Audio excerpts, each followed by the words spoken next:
Sa Garden of Eden, no?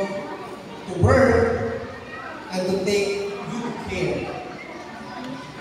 No? Ang pagtrabaho o sa pag-atiman ni Eden. Sinudanan pala diha sa Biblia, makita na ito nga ang kalibutan ihatag sa Ginoo alang sa iyang katawan. No? Kay di naman si God pa himo niya sa creation. Murag naikulang nga magdumala or mag-atiman.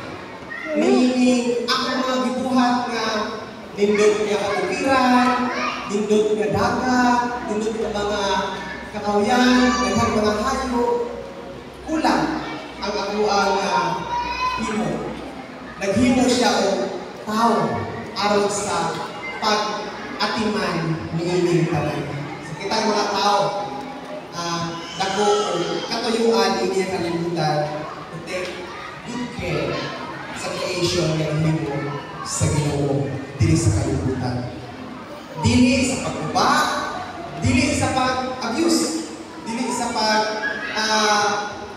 gamit sa dili maayo nga mga butang kundi pag-atiman.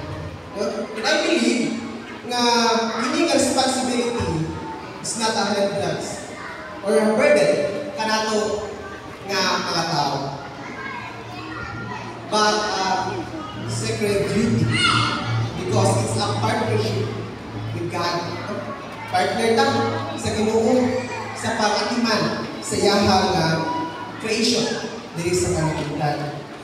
Ang sa pag-sustain, sa pag-nurture sa mga butang na atong nakita sa paligid karon. Dili na sa pagkakuliran. Sa dihang na atong last Friday, nagdahin ni tayo sa Cagayan. Namin siguro sa Initaw Libertad.